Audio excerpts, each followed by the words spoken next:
भगवान कौन है, कहाँ रहते हैं, उनसे मिलने का तरीका क्या है? भगवान सृष्टि की रचिता शक्ति है जो ब्रह्मांड के कण कण में अदृश्य रूप में निवास करती है। उस शक्ति के प्रति प्रेम व विश्वास जितना अधिक होगा उतना ही उसकी उपस्थिति को अपने अंग संग महसूस किया जा सकता है। बाहरी आडंबर और कर्मकांड ईश्वर से मिलाने में असमर्थ हैं, जैसे कि गंगा नहाए जे नर तरे हैं, अजी मेंढक क्यों न तरे, जिसका गंगा में ही घर है। जटा बढ़ाए जे नर तरे हैं, अजी मोर क्यों न तरे, जिसके लंबे लंबे पर है। शंख बजाए जे नर तरे हैं, अजी गधा क्यों न तरे, जिसके शंख जैसे स्वर है।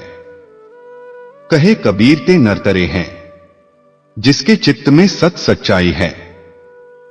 अगर भगवान गंगा में नहाने और धोने से मिलता था तो फिर वो मेंढक और मछलियों को ही सबसे पहले मिल जाता था।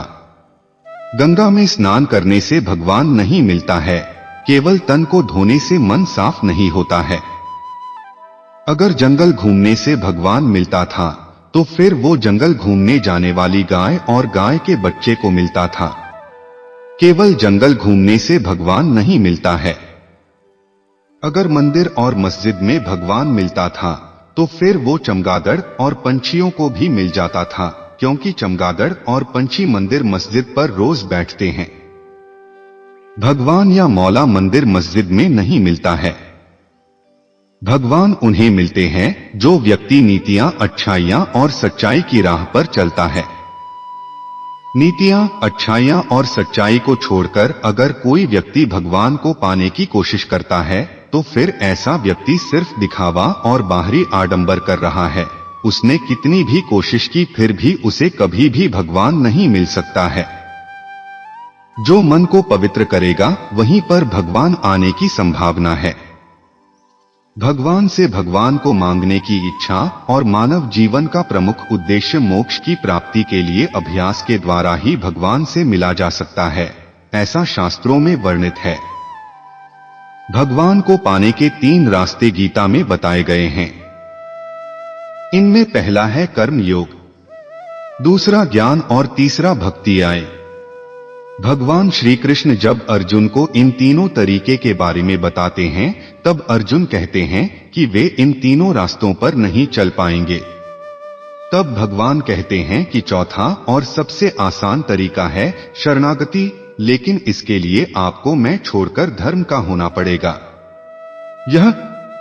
उन्होंने आगे कहा कि भगवान श्री कृष्ण इस संसार की शुरुआत से पहले भी थे और इस संसार के अंत के बाद भी रहेंगे।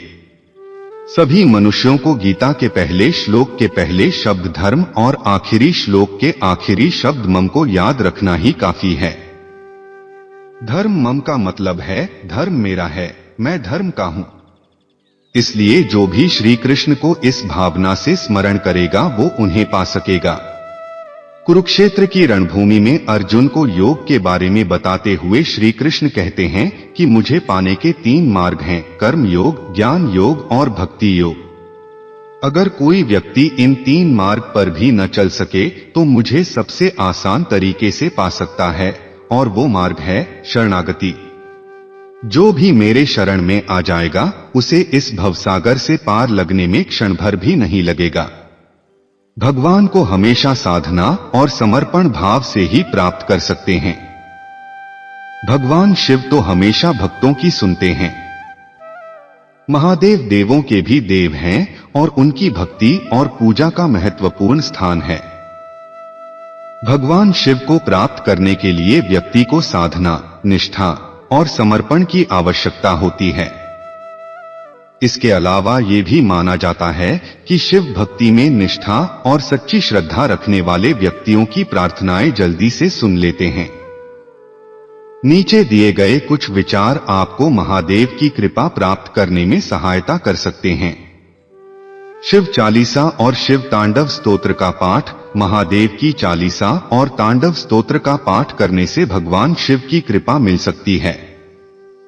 इन स्तोत्रों का नियमित रूप से पाठ करने से शिव भक्ति में स्थिरता और गहराई आ सकती है। शिव मंदिर में दिनचर्या का पालन, महादेव के मंदिर में दिनचर्या का पालन करने से उनकी कृपा मिल सकती है। व्यक्ति शिव मंदिर में जल, फूल, बेलपत्र, धूप और दीप आदि की चढ़ाने से शिव प्रसन्न हो जाते हैं।